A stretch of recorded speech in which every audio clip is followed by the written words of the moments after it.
5 questions you must ask about your intended spouse or your partner before going into marriage. 5 questions that you must have the answers to before you think about marriage or enter into something as serious as marriage with your current partner. These questions may actually not be him or her answering the questions directly, but make sure that you find the answer to these questions. Hello, my name is Harmony, your relationship coach, and today it is Love Matters with Harmony again. Today, I'm about to expose 5 things you need to know about your partner, which when you do know it, is going to make your marriage a successful one. Okay, you will have what it takes to live with that partner peacefully. The truth is that many people are regretting not knowing these 5 things in their marriage right now. So you are lucky to have come across this video, and it's not a joke. These 5 things are not a joke. So let's go right into it. What are those 5 things? Number 1, their strengths and their weaknesses. As simple as it sounds, if you don't know your spouse's strengths and weaknesses, you are in for trouble. You need their strengths to know whether their strength will impact you. And you need to know their weaknesses to know if you can handle it. Their weaknesses does not define how good they are or how bad they are. It's just weaknesses. It's just what makes them human.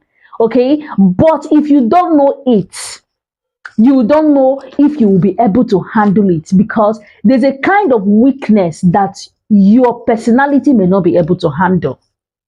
There's a kind of strength that your personality needs. There's a kind of strength also that your personality will call weakness.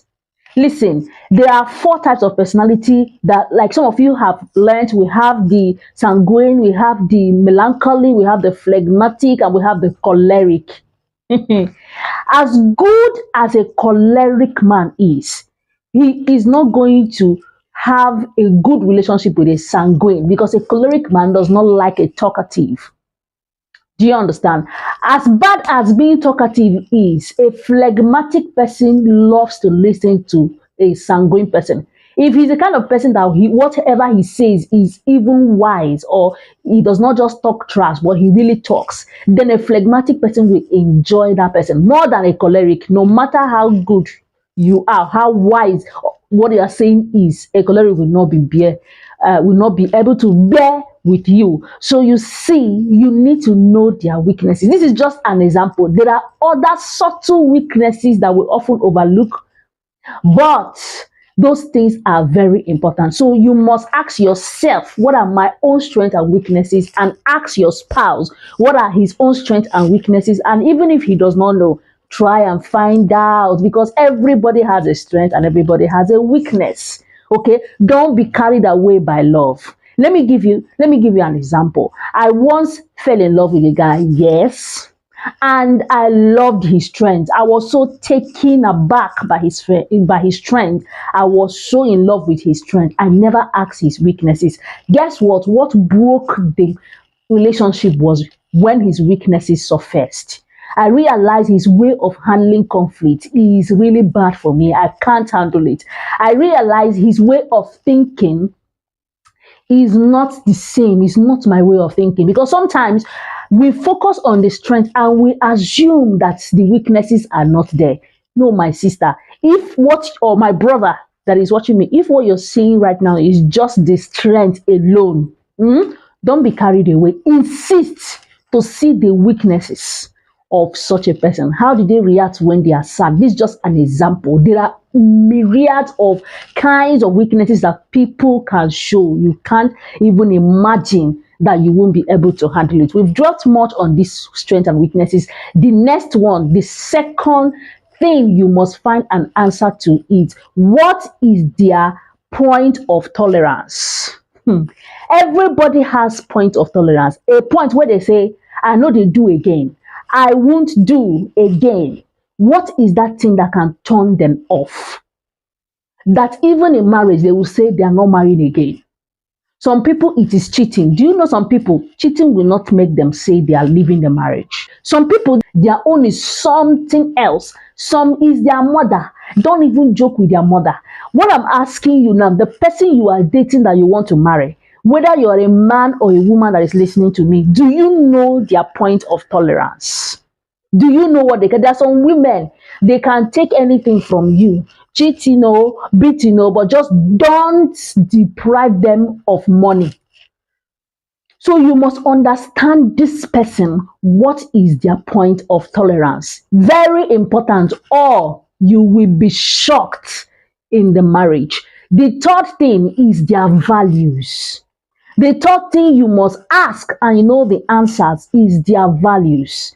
What makes them, it kind of resembles the other one, their point of tolerance, but this one may not be their point of tolerance. It may not be that point that they might walk away from the relationship, but they might get angry because at that particular time you are not upholding their values. Okay, so they might not walk away, but at that particular time they might be angry with you because you are not upholding their values. So you see, you need to understand the values of such person, because a relationship where you keep making somebody angry, what's relationship if you can't be happy, always getting angry because you keep failing on their values? So you need to understand what is their value, what do they value so much. And how do you know this? You know this by the things that make them angry and the things that make them joyful. The things when people watch somebody like me, you can easily know my values, because when I watch some things online, I will take sides with some people. With that, you will know my values. Okay, so you need to understand. Stop the only looking at the physical appearance. Let your mind be fixed on, let me understand, what does this person value. There are some people, they don't value respect. Do you know all men say they love respect? There are some men, they don't care about your respect. They are too playful. They don't have respect for themselves. What they value most is what people will say about them. You have not seen anything, my brother. You have not seen anything, my sister. If you are watching this thing now, very careful. And at this point, I would like you to please click on the like button. Please click on the like button and like this video. Thank you very much. I know you just did. And if you have not subscribed to this channel, please consider doing so, because this is a channel that is going to inform you and help you succeed in your relationships. Okay, please don't forget to smash that like button. Okay, we move on to the next one, which is number 4, is their expectations. Do not even look down on this one. You need to know their expectations from the marriage. Hey, my sister, it will shock you. My brother, it's going to shock you if you discover what your current partner is expecting from you when you get married to them. Some people actually leave a marriage because their expectations were not met. You need to know, what does this person expect from me? What do you think your partner expects from you in marriage? It's going to shock you when you discover this, your current partner's expectations of you inside marriage. See, I want you to know that when you're dating somebody, you're dating their representative. Some of them is not pretense, it's just normal thing. It's normal thing, actually, that when you are going to write exam, when you're writing exam, you'll be on your best behavior. That when you enter class and the teacher is not there, nobody is monitoring you. When you feel you have entered, you have now relaxed. So what I'm trying to say, don't misunderstand me, is that they are not pretending, but they are putting up their best behavior. And besides, there are some things, it's not about pretense. There are some things that have not happened, that cannot happen now because it's not marriage. In marriage, a lot of things come up naturally. It just comes up because it's marriage. You understand? So it might surprise you, the expectations of these people. So what you want to do is to ask them and also ask yourself. And also watch out for what they believe marriage should be about.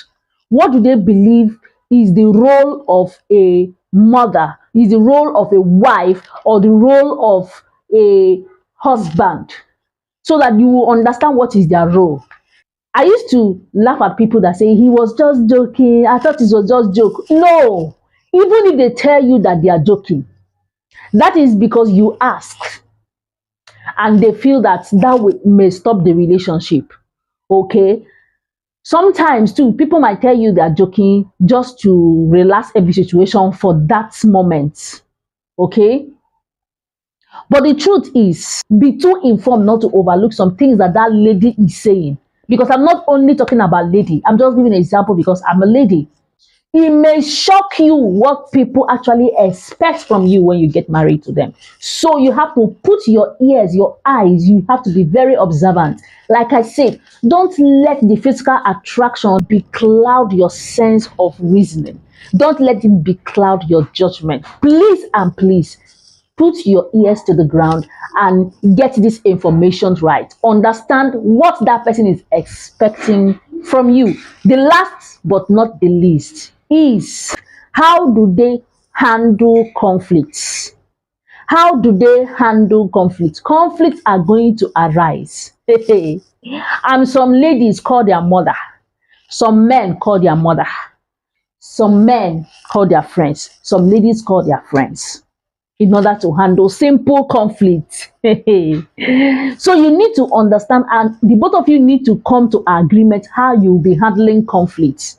Some people, when there is conflict, they don't know, they're just confused, they don't know what to do, and they will just keep silent. They will give it a silent treatment. They will suck it in and let it build over time. You need to understand how those people handle conflict. That person that you think hardly gets angry, and you think it's better than the person that shows you that they are angry and talks to you about it. My brother, my sister, you're not making a mistake. It's better somebody shows you what makes them angry now than sucking it in and you think they are not angry, but you don't know they are putting it inside their heart. So when they don't get angry easily, it's a good thing. But please make sure that it is not about not getting angry. It's about putting it inside and carrying it for a long time, like hiding something. Let it not be that they are hiding how they truly feel in order to make you feel all right. Because one day, that thing that they are hiding, they will not be able to hide it anymore. So you need to understand how they handle conflicts. When they get angry, how do they, or when you annoy them, how do they want to resolve it? How do they want to be understood? And how do you want to be understood? I hope this video has been impactful. So please, if you have not yet subscribed to this channel, consider subscribing. Please and please consider subscribing and support this channel. And also like this video so that YouTube can recommend it to others. Thanks for listening, and I recommend you put into practice right now with that person you are dating these things that you have learned from this video. I have something coming. The next video we are about to upload is going to be teaching you just how to know the right relationship advice to take, because I believe there is so much relationship advice online now and it is almost confusing, or it is already confusing, but there is a way to know which one to pick, and you would like to really hear about it. That's why I say you should stay tuned. Also try and check other videos on this channel. I know they will be important to you, and also await the next video. Once again, subscribe. Thank you.